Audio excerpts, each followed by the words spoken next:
It's about that time of day again here, boys and girls. Welcome back, welcome back. Here's your nightly newsletter for September 4th, 2014. It is a Thursday evening, the fourth day of the ninth month of the year 2014. My name is Joseph James, broadcasting to you live from our corporate headquarters here in sunny Los Angeles, California. We have an exciting newsletter in store for you guys and gals tonight. Before we get into it, though, I want to remind you guys, we got three important things here on our blog today. If you're not watching this video over on our blog right now, there should be a link below the video if you're watching this on our YouTube page. Make sure if you're not on our blog at Sideways Markets, make sure you find that link below the video and get over here to sidewaysmarkets.com. In addition to all the plethora of trading resources we have on our blog here, I do want to remind you of three important things here. First of all, you can download a copy of all of my charts and have them ready for tomorrow's trading session. Just click that link right below tonight's video, and right where it says click here to download today's charts, you can download all of the charts that I'm talking about today, including a number of bonus charts, because I simply don't have time to go over them all here in this short video. Second thing here, upper left-hand corner. You might be wondering, how do we use these levels every day to make profit in our trade room? I want to show you how we use them, and I've got a free pass for you guys to come out and join me in my live trade room any afternoon this week. So all you need to do is click on that link in the upper left-hand corner, give me your name and your email address, and we'll send you guys a copy of our free pass. Also, last but not least here, lower left-hand corner, right above my ugly mug, take a look at the name and the email address. Give me your name and your email address. I'm going to send you a copy of my nightly newsletter when you join our newsletter mailing list. Now, when you register for the newsletter, make sure you check your email, including your junk or your spam email, right, to make sure that you get the verification email that I send you. So I'm going to send you a verification email once you register. All right? Three things in the blog. Download today's charts. Grab a copy of your free pass. And don't forget to join us on our nightly newsletter every evening here at 8 p.m. on our blog. You can join our newsletter mailing list on the left-hand side. Alrighty, roll those sleeves up. We had an exciting session of trading opportunities today. Boy, oh boy. Again, markets reacting this morning to the ECB announcement. I've been talking about this all week. They unexpectedly cut rates this morning. I'll tell you, Super Mario Draghi, the head of the ECB, he tried to shake things up, and he definitely did. ECB unexpectedly cut their rates. Now, I got to add, too, that he also commented this morning that this was the last possible rate cut. So he also came out and said, in addition to cutting rates, he said, guys and gals, this is the last time we can cut rates here. So they're really throwing, as we say here in the U.S., throwing the kitchen sink at it here at the ECB. Basically, the highly expected decision to begin purchasing bad debt from struggling banks. The banks in the ECB, the banks in the EU right now, they've got some big problem with inflation, lack of inflation, right? So everything here really slowing down dramatically in the ECB. And so they're going to try to spur inflation. They're going to try to spur with a little bit of it's kind of a last-ditch effort here by the ECB, but it's basically the same thing as quantitative easing, right, where we're buying bad debt, getting it off the books of the banks, and putting it on the balance sheet of the ECB. We'll talk more about that and what that means for us in our live trade room tomorrow morning if you guys want to join me there. So in addition to the ECB cutting its interest rates, the euro, as you can see here, tumbled a little bit below 2%, right? So euro tumbles here as compared to the dollar. Dollar rockets higher, and of course, remember, when that dollar pushes higher, the dollar gets stronger. What does that mean? That means traders who have dollar bills in their pocket, they can buy equities, they can buy gold, they can buy crude, and when you buy equities, obviously, that means the value of those companies are going to rise, going to continue to push stocks higher, and of course, when we have a stronger dollar, combined with less violence around the world, you're seeing a downward pressure right now on gold and crude oil. Kind of an interesting phenomenon. What happens is when our dollar becomes stronger, things become cheaper in comparison to that, right? That's why you're seeing a downward move on gold and, of course, that downward pressure on crude. Now, we heard from the ADP employment number this morning. At At 8:15 this morning, we had the ADP employment number. That came out a little bit lower than expectations, but we did get kind of the benchmark number here of 200,000 jobs courtesy of ADP. Now, tomorrow we've got non-farm payrolls, and that's usually a leading indicator of what's going to be coming out here. So we're expecting a 200,000 number from tomorrow's non-farm payrolls, and don't forget, we'll be trading that live in our trade room tomorrow morning. So come out and join us, and you can watch us reacting to that big news tomorrow morning, right, like everybody else. All right, so we got a little bit of heads up ahead of tomorrow's non-farm payroll. Gold drops to $12.65. Crude still stuck in the range today, but moved lower to $94.50. Still stingy around that $95 a barrel. And the mini Russell, boy, the mini Russell gave us a nice run for our money early in the session today, but eventually collapsed later on in the session and went right to that buy zone at $11.66. Kind of some comedy here this evening. Heard fresh news reports. The Russian tanks are still fighting in Ukraine, apparently forgetting their promise to lower violence in the area. I even heard one of our Fed speakers today comment about how much of a joke it was that they had committed to lowering the violence, but then sent in the tanks anyways, right? Oh, what a great soap opera we're watching here developing out of Russia and Ukraine. All kidding aside, hopefully we do see that, though, that violence come to an end here as soon as possible.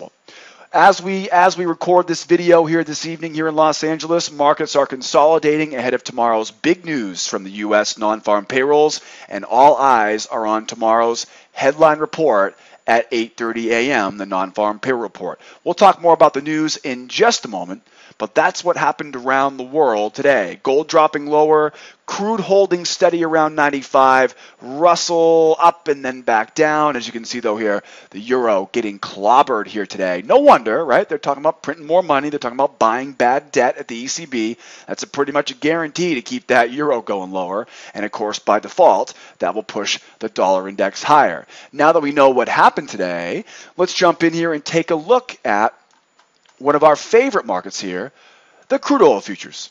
And of course, we jump in here to the black gold, and you can see here on crude, as you can tell, we continue to roll around inside of this 95 to 93 area here. And we knew this was going to be a little bit of support here, and it continues to be just a rocky road here between this 95 and 93 area, seemingly finding some very solid balance here at around 95. Now, on my 64 anchor, we can see here we made this run up out of the violence here in Ukraine, violence out of Gaza a few weeks ago, and now we, of course, have since come tumbling right back down. But again, we've made the second leg down here, but we continue to trade in this narrow range here, right? This narrow sideways range and just stingy, right? Feels very, very comfortable around that $95 a barrel.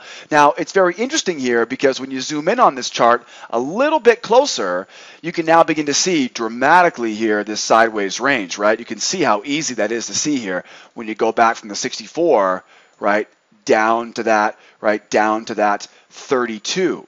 So we go from the 64 here now down to that 32, and we can really see this sideways range right in front of us here at this time.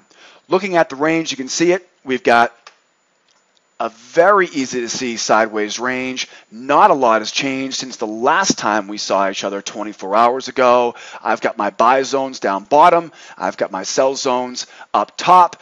I'm looking to sell, right, as the bias right now. So long-term trend is down. So we are looking to be a seller right now on crude. And I've got sell zones up top here, 96.12, 95.71. We'll also use the top of this channel, or top of this wedge, I should say, as well. So right now, we are focused on selling these highs. We get a nice, easy short off it here this morning, earlier in the session, and then just couldn't get the continuation lower, right? We thought for sure we'd be headed down to the lows of that range here. But again, just feeling like we are just comfortable here around this $95 a barrel right now.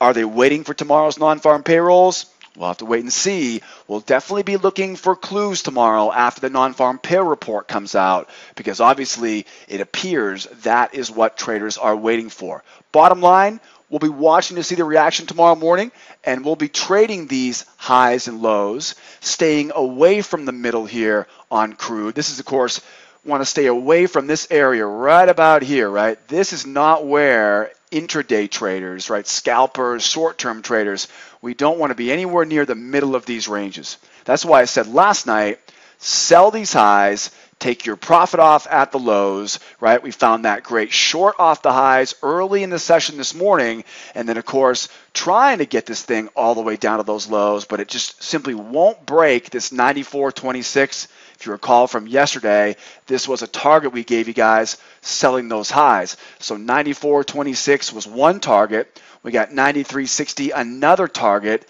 and then the final target down here, 93.35. If you really want to hold on to this sucker, you got 91.93. As of right now, all speculation here tomorrow, ahead of tomorrow's announcement from non-farm payrolls. What we know right now for a fact is that we are bearish in the long term, looking to sell these highs. That's where we want to be selling here. And of course, if we can make it down to the lows here, we will look to buy these lows tomorrow morning. But if this is a reaction to tomorrow morning's news at 8:30, I'm going to be really careful here to buy those lows unless I see some significant support settled in here. We'll be watching tape, watching price action, because if we go lower here, remember, long-term trend is bearish right now. So with that long-term trend, we want to stay focused to the downside, even though we're inside this little narrow or relatively wide but consolidating range. So buying lows, selling highs, my preference is to sell the highs. And if we react tomorrow morning, here's the key. If we react tomorrow morning after 8:30, if we push all the way down to these lows, you can't buy those lows if we're in the process of reacting to that non-farm payrolls tomorrow morning. We'll talk more about what to expect for 8:30 tomorrow morning for non-farm payrolls in just a moment. But right now, just be a little bit careful tomorrow morning.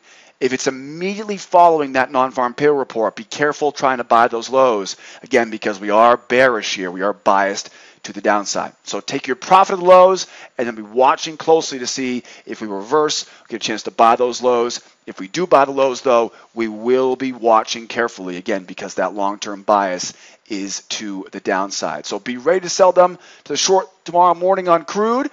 Moving forward here to that gold market here, futures, gold futures here. I've got this funny yellow metal. Boy, we talked about this morning, get a nice strong number out of the ADP.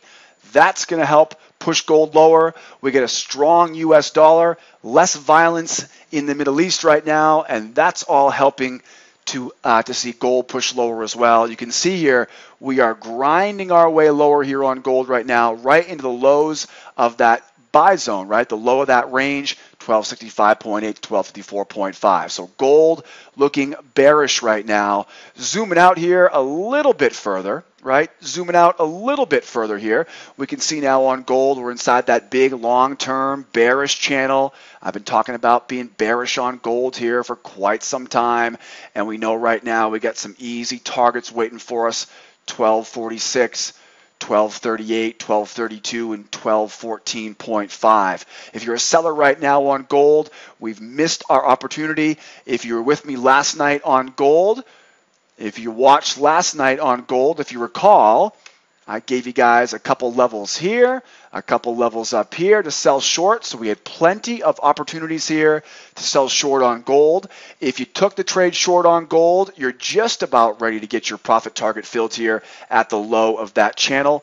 So don't forget, take some profit here ahead of the non-farm payrolls tomorrow at the low of this channel if you're in that trade short on the gold right now. If you missed the trade last night on the gold that we gave you guys 24 hours ago, now we've missed our easy money at this time. So the next step here on gold is going to be to wait for another sell zone. What's my trend right now? My trend is down. Where's my next setup right now? My next sell setup is going to be at 1266.8. 1270.3. I've got some symmetry over here at 1273 and 1275. Just a heads up here, guys, this number is falling right now, right? You can see here as gold is pushing lower, all of these numbers now will get marked down here. So just be aware, if we do keep making lower lows here on gold, we are definitely bearish going into tomorrow morning's session. So come and see me tomorrow morning in the trade room. But we know one thing's for sure, though. We got a great short opportunity here at 1266.8. I've also got this trend line lining up here up the middle that will also be a good spot to sell short as well. So these numbers here will be updated here for you guys overnight. I'll plan on seeing you all in the trade room tomorrow morning for all you gold traders. That way we can give you guys some updated information for tomorrow morning's opening bell at 8:20. All right, so bearish here on gold right now. Again, if you didn't get the opportunity to sell short that I gave you guys 24 hours ago, you've missed the easy money now. Do not sell these lows. We're going to wait here for price to come back off these lows. And then what I'll do is I'll give my students here tonight and tomorrow morning updated levels here so you guys can be selling short here on gold.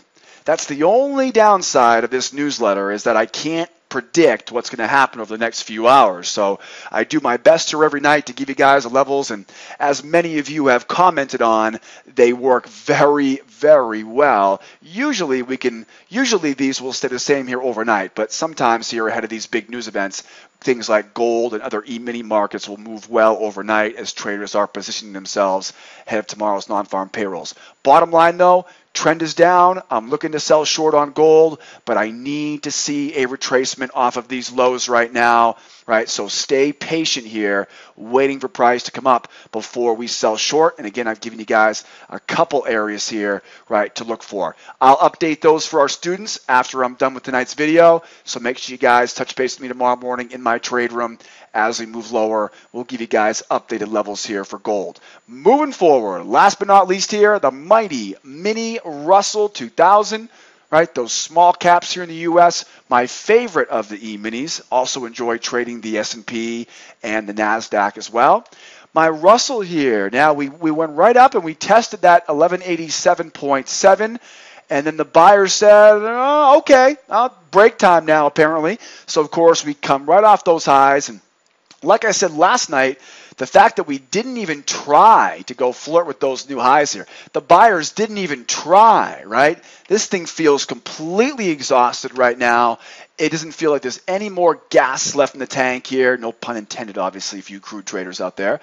But it definitely feels like we kind of peaked here at the high, or kind of close to the high there. And I would imagine now we're probably headed down here to these lows. Now, the reality is we have a very, very bullish long-term trend, as you can see. So is this a pullback before we go higher, or is this going to be just a big reversal here before we head lower? Tough to tell right now. Here's my 64 anchor chart. And on the 64 anchor, you can see we've got that strong push higher. We went right to that. This is telling me 87.5. Pretty much the same stuff, though. You can see here, we go literally to the tick, right, testing that resistance area overhead. We've known about that for quite some time on the daily chart. And now, as I can see it here, we got a head and shoulders here forming on our anchor right now. So that's why I say, are we going to be a full-blown reversal, or is this just going to play and pull back before it goes higher? As you can see, we've got the Russell pulled back right to the low of that bull channel. I've been talking about this for a few days now. How far is this pullback going to go before these buyers start to bite on here and get this thing to go higher? Well, here's my 32 anchor, and if you recall, this is the chart we were using yesterday. Now, we got this great buy here this morning, right? We made some money on it on the way up. If you remember, and I'll show you guys in a second here on the 16 chart, but if you recall, I gave you guys some targets here overhead, so we got the first target filled on it. Didn't get it anything higher, tried to hold on tight, but it collapsed here towards the end of the day. We have a beautiful zigzag set up right now into our support zone here. So we're looking good here still for a buy right now. Now, this is a difficult time on the Russell right now. It's very obvious those buyers kind of gave up on us here at the upside, right at that 87.9 at that high. We saw that on the daily chart.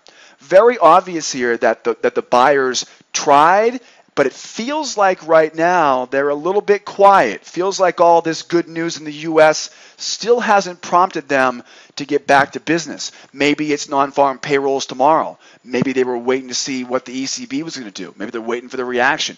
Tough to tell exactly why this market hasn't responded well to this very bullish economic sentiment right now coming out of the U.S. But we can definitely tell, though, we are definitely not out of the woods yet for the buyers, right? The buyers still have hope here. In fact, if you ask my opinion, we have until we get below this 1160.6, which is also a recent low here. So that's my line in the sand right here, this 1160.6. That's my line in the sand right now. Once we get below that, then we're starting to worry here now because the short-term trend is already down. The long-term trend is barely hanging on right now.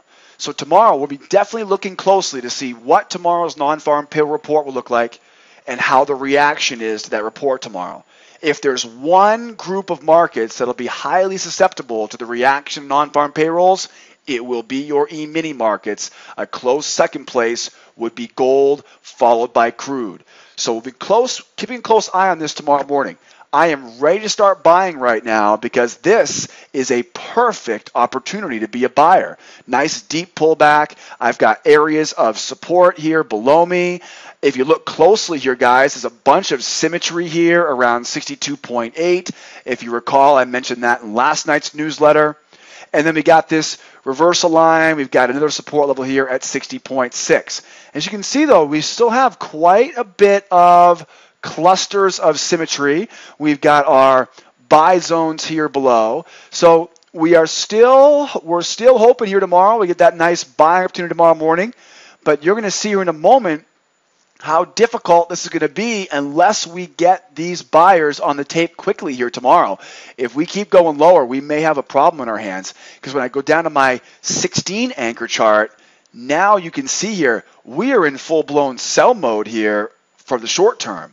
You can see lower lows, lower highs. We haven't quite turned the corner completely bearish, but we're below all those key moving averages. So right now, this chart makes me want to sell. Whereas this chart makes me want to buy.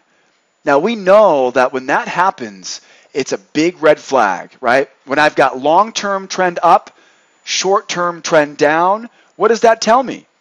It tells me the sellers are going to have a difficult time competing with the buyers. It tells me the buyers, they've got to fend off these sellers. So this has potential of being a very sloppy reaction tomorrow morning. Now, this is when a professional trader says, okay, I may not need to trade this right now. As my good friend Jim Rogers always says, I want to wait for those times when I have the easy money where I have to walk over and just pick up the bag of cash. This is a great example right now where this is not the easy money right here. I've got long-term bullish, short-term bearish. Who's going to win this battle? And when you combine it with tomorrow morning's big announcement from the U.S. non-farm payrolls, it makes perfect sense. This is a great example of how fundamentals and technicals are converging right now. Fundamentally, we know it feels like the whole world is waiting to see what this looks like for non-farm payrolls in the U.S. tomorrow. Remember, the non-farm payroll report is the biggest news the world gets. Right? The U.S., the biggest economy. Well, obviously, we'll discount the Chinese economy for obvious reasons, right? The most dynamic, the most productive, and for right now, while Europe is really struggling right now, we are the only game in town. So if you're looking for some fundamentals right now, all eyes are on the non-farm payrolls. If it's a strong number, these equities will go right back to all-time highs again. If it's a real poor number, traders will then start to speculate, is the rest of the world slowdown starting to affect the U.S. and will probably continue to push lower. So as you can see here, I'm kind of circling around this issue tomorrow where I have a big concern here right now. I want to be buying, but the chart tells me to be a seller on my 16 anchor, right? Not making it easy for me, and certainly not making it easy for anybody else. Now, if we do get some buys here, again, because I am a bull right now on this Russell, until that 32 anchor chart tells me differently, I am still going to be a bull here on this Russell. So as we see here right now, I'm right inside that buy zone. This is the same buy zone we've seen for a week and a half now, 66.6 to 63.9. So I'm looking for the buy here right now tomorrow morning after we see that 8:30 news report come in. If you're a buyer, you're now going to be able to use these areas overhead as targets. So I'll be using these levels overhead as profit targets, including the high of this channel, right? Don't forget about that trend line overhead. If you're a seller tomorrow morning, right, depending on what side of the fence you're on right now, if you're a seller right now, now you've got 1, 2, 3, and 4 different areas to sell short for tomorrow. Again, I'm still focused on the upside right now, but I'm going to be patient and wait and see what tomorrow's non-farm payroll report comes out. And don't forget, come out and see me tomorrow morning. We'll take a look at the non-farm payroll report as it comes out. We'll read the tape, we'll read the price action, and then we'll adjust our strategy to go from there. Very important, remember, everyone's waiting here right now on tomorrow's news. That's why it's so darn slow here this afternoon. Moving forward, unless you have not been listening over the past few moments, right, we've got some big news tomorrow morning. So now that you know what happened today, now that you know the strategies for tomorrow, at least what the charts tell us to do, now we look at tomorrow's news. I have no major news coming out of Asia overnight. I do have some minor news out of Germany, some minor news out of the EU. It doesn't matter what news is overnight or tomorrow morning in Europe. All that matters is tomorrow's employment situation, which of course we call non-farm payrolls. Non-farm payrolls are the biggest news we ever get. It's the biggest news in the world right now. Right? Everyone was talking about the ECB. The ECB did exactly what we expected them to do. They threw the kitchen sink at it. Now the next news of this week, and hopefully we can all get back to work here. Because again, it feels like the kids are back to school Monday, Tuesday. Monday was Labor Day, right? Sent the kids back to school on Tuesday. Wednesday was that we got a few hours in the morning of really great price action yesterday. And then, of course, today, couple hours early when we had that ECB announcement, got real quiet in the afternoon session today, and then of course same thing tomorrow, another big news report tomorrow morning. So be on the lookout tomorrow morning. If you're trading here overnight, if you're trading tomorrow morning before the news, don't force it. It's not going to be that time to go forcing trades tomorrow morning because remember, large lot traders, right, well-capitalized traders, major fund managers, asset managers, if you're trading large size right now, you are flat or at least you are well protected here ahead of tomorrow's report. So be careful overnight. And again, come out and join me tomorrow morning, 8:30 a.m. We'll watch that news report come out. We'll wait patiently after the news comes out because it usually takes 15 to 30 minutes after that news comes out for the market to calm down and then find its direction. The key is if you try to trade the markets too quickly tomorrow morning after 8:30, there won't be enough volume. There won't be enough liquidity. It'll be moving too violently tomorrow morning, and you're really going to put yourself in a very risky position. You might get lucky here and there trading directly after these big news events, but a smart trader, a wise, experienced trader knows we wait at least 15 minutes after these big news events. Let the market calm down. Let it get itself a direction. Once we know its direction, then we'll tackle it tomorrow morning. All right, so be patient overnight. Stay focused on the reaction tomorrow morning. It doesn't matter what the news says at all. Remember, it does not matter what these news events say. All that matters is how the markets react to them. Guys and gals, I want to thank you so much for being a part of our newsletter here this evening. My name is Joseph. I want to welcome you guys to come out, check out our free trial here at SchoolOfTrade.com. We've got a great free trial. It's the best in the business by a long shot. Check out the free trial on our homepage at SchoolOfTrade.com. You can learn more about our 3 levels of membership. And I promise you guys, I got someone standing by here 24/7. English is their first language, and they look forward to talking to you guys and helping you all out. Once again, my name is Joseph, broadcasting live from our corporate headquarters here in Los Angeles, California. Have yourselves a great Friday morning. Again, come out and see me in the trade room. We'll trade non-farm payrolls together tomorrow morning. And if I don't see you there, have a safe, restful, and have a healthy weekend. And we'll see you guys on Monday evening for our next nightly newsletter. Signing off now, guys and gals. Adios, amigos. Bye-bye for now.